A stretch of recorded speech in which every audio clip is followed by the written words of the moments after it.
বিদ্যুৎ পরিষেবায় অন্ধকারাচ্ছন্ন রাজ্য, নাজেহাল জনজীবন।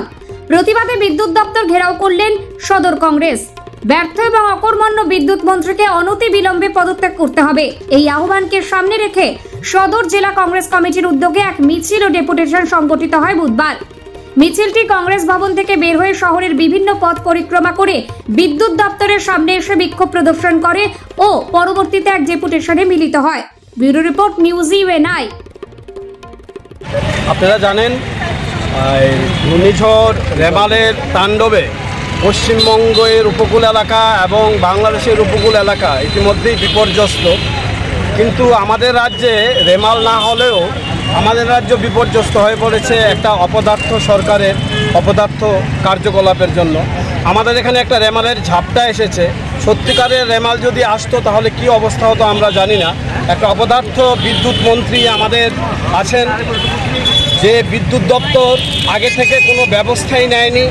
এখন বলছে, কালকে আমরা দেখলাম শীততাপ নিয়ন্ত্রিত কক্ষে বসে উনি সাংবাদিক সম্মেলন করেছেন, করে বলেছেন যে ঝড়ে গাছের ডাল পড়ে গেছে, তাই ইদানিং কিছুদিন এই কষ্ট করতে হবে। এই বিদ্যুৎ পরিষেবা শুরু হতে আরও কিছুদিন লাগবে। ঝড়ে যদি ডালপালা না পড়ে, ঝড়ে কি মাছের পোনা পড়বে? ঝড়ে তো ডালপালাই পড়বে। তো ঝড়ে ডালপালা পড়বে, তার ব্যবস্থা নেওয়ার জন্যই তো ইমার্জেন্সি টিম রাখতে হবে। সেই ইমার্জেন্সি টিম কোথায়? আমরা সেটা দেখতে পাচ্ছি না। কিছুদিন পর পর বিদ্যুতের বিল বাড়ানো হয়, বিদ্যুতের শুল্ক বাড়ানো হয়। কেন সেটা বাড়ানো হয়? কারণ ভালো পরিষেবা দেওয়ার জন্য। যে ইলেকট্রিসিটি রেগুলেটরি বিল আছে, যে রুলস আছে, সেটা অনুযায়ী বিদ্যুতের দাম 1 টাকাও আপনি বাড়াতে পারবেন না। শুধু এটা পরিষেবা ভালো করার জন্য দাম বাড়াতে পারবে। সেই পরিষেবা ভালো করার জন্য যদি দাম বাড়িয়ে থাকে, কোথায় সে পরিষেবা? আমরা কি দেখতে পাচ্ছি? আজকে সারা রাজ্য অন্ধকারময়। সারা রাজ্যে, গোটা রাজ্য জুড়ে অন্ধকার একটা কায়েম করে নিয়েছে। এখানে প্রাকৃতিক কাজের জন্য যে জল, সেটা পর্যন্ত তুলতে পারছে না। স্নান, খাওয়া সব বন্ধ হয়ে রয়েছে। মোবাইল, ইন্টারনেট বন্ধ হয়ে রয়েছে। সমস্ত কিছু বন্ধ হয়ে রয়েছে। অন্ধকার গোটা গ্রাম ত্রিপুরা, এমনকি শহরেও আপনারা দেখছেন বিভিন্ন এলাকা, বিভিন্ন জায়গায় কারেন্ট নেই, কোনো বিদ্যুৎ নেই। বিদ্যুতের অভাবে জল তুলতে পারছেন না মানুষ, কাজ করতে পারছেন না মানুষ, ইন্টারনেট চলছে না। মনে হচ্ছে এক অন্ধকার যুগে আমরা এসে দাঁড়িয়েছি। এ কেমন অপদার্থ বিদ্যুৎ মন্ত্রী! এই বিদ্যুৎ মন্ত্রী যখন শিক্ষামন্ত্রী ছিলেন, তখন শিক্ষাটাকে 12টা বাজিয়েছেন। তিনি অক্সিজেনের সায়েন্টিফিক নেম O2 না বলে 02 বলতেন, কারণ ওকে জিরোর মতো লাগে। এটা তার ব্যাপার। কিন্তু শিক্ষা ব্যবস্থাটাকে 12টা বাজিয়ে গেছেন।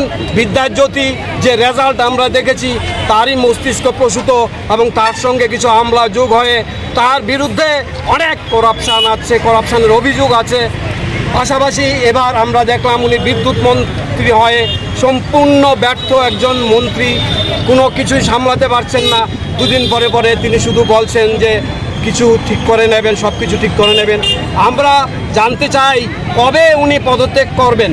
কবে আমাদের রাজ্য এই শনির গ্রাস থেকে মুক্ত হবে?